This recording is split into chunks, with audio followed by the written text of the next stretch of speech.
Hindi lang dismayado kundi galit na raw si Pangulong Bongbong Marcos matapos mabisto ang Ghost Flood Control Project sa Baliwag, Bulacan.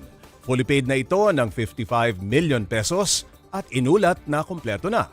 Pero nang bisitahin niya, wala namang naitayong proyekto. Para bigyan ng mukhang balita, Mobile Journal Julie Baiza. I'm getting very angry. This is what's happening. Hindi na napigilang magalit ni Pangulong Marcos kasunod ng pag-iinspeksyon sa Barangay Piel, Baliwag, Bulacan. Wala kasi siyang dinat ng flood control project sa lugar.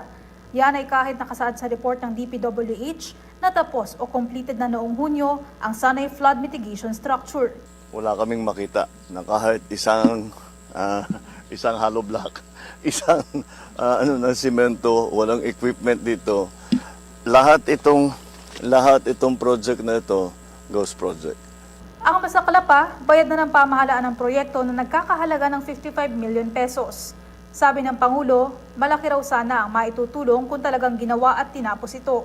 Lalo't tuloy-tuloy pa rin ang pagbaha sa lugar. Kaya desidido ang pamahalaan na magsampa ng kaso laban sa contractor na Sims Construction. Ayon sa Pangulo, pwedeng sampahan ng contractor na ito ng falsification of documents dahil sa pagre-report nilang tapos na ang flood control project. Pwede rin silang maharap sa economic sabotage. I'm thinking very hard to pipilahan natin sila na economic sabotage because economic sabotage is very clearly tignan natin yung utang ng gobyerno ng Pilipinas, ng Republika ay mababawasan kung naging maayos lahat itong kasi ngayon babalikan na natin ngayon to saan napunta yung pera, hahabulin natin, kakasuhan natin sila, how long will that take? Hindi ba? In the meantime, we have to actually still build the flood control project. Sa ngayon, hindi pa masabi ng Pangulo kung nationwide ang magiging pagsasampa ng kaso laban sa mga kontraktor ng questionable flood control projects. Patuloy naman daw na kumikilos ang legal team ng pamahalaan. Mobile Journal Julie Baiza po, hatid ang mukha ng balita. Pag-usapan pa natin itong Ghost Flood Control Project kasama si Mobile Journal Julie Baiza. Julie, ano ba ang nakuhang report ng palasyo para i-check ang project na yon sa Baliwag, Bulacan? Alam niya bang ghost project yon bago pa niya binisita? Ops Ray, hindi idinatali ni Pangulong Bongbong Marcos kung ano yung nakasaad sa report pero dinisclose nga niya na nakuha nila yan sa sumbong sa Pangulo website. And probably, Popsi, siguro alam na ng Pangulo kung ano yung nilalaman kasi yun nga, yung status naman yung hinihingi nila doon sa ulat. Kaya nga nabanggit ng Pangulo kung gaano ka-powerful at kung gaano ka-useful para sa pamahalaan yung pagbibigay ng report ng publiko. Ang sabi nga niya, ang gagawin nga ng nila, kailangan nilang i-fact check. Kung meron nga daw ibibigay na mga larawan, meron mga videos yung ating mga kababayan, maaari at mabilis na nga na mapupuntahan niya ng pamahalaan. And noon ngang inilunsad itong website na ito, talagang kino-convince nila or ina-encourage nila ang public na mag-attach kayo ng video para meron or photo para meron tayong mga patunay na hindi nga nag-e-exist o palpak nga yung isang proyektong yan. Julie, anong susunod na gagawin ng pamahalaan dito sa sangkot na contractor na SYMS, itong Sims Construction? Pops Ray, sabi ni Pangulong Bongbong Marcos, blacklisted na yan, yung contractor na yan. So hindi na sila maaari makakuha pa ng kontrata sa anong mga proyekto or flood control project sa pamahalaan. Malinaw naman daw kasi na talagang hindi sinimulan yung proyekto. Kanina nga, Pops, yung ikinagagalit ng Pangulo, talagang nung pagpuntaw nila, wala daw ni isang hollow blocks, wala ni isang makidaryo o equipment.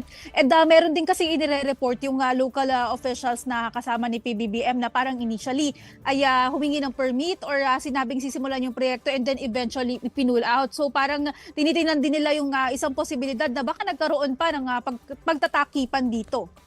Julie, mayroon daw master plan ng Pinoy admin noon na hindi raw pinatupad ng succeeding admins. Ano ang sagot ng palasyo tungkol dito?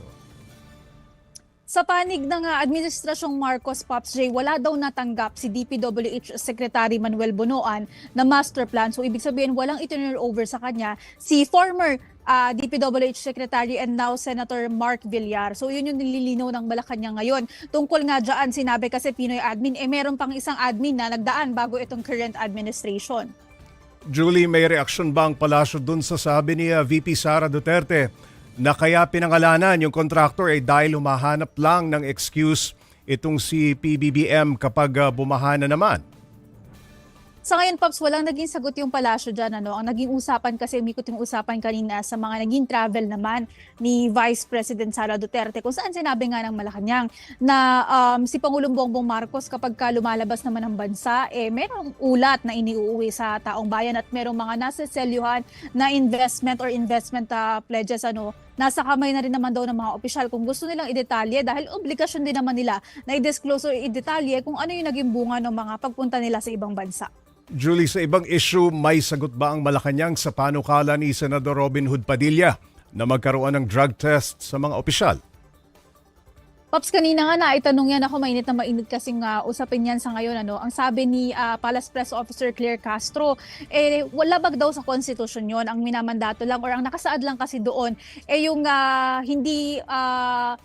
hindi siya mandatory drug testing para sa lahat ng opisyal kasi doon sa panukala ni Senator Padilla, lahat, even yung mga elected officials, ang sa batas daw nakasailalim dyan, random drug testing yung pwedeng gawin. So dapat daw aralin muna daw yung naging desisyon ng Korte Suprema para daw hindi masayang yung resources at saka oras ng senador.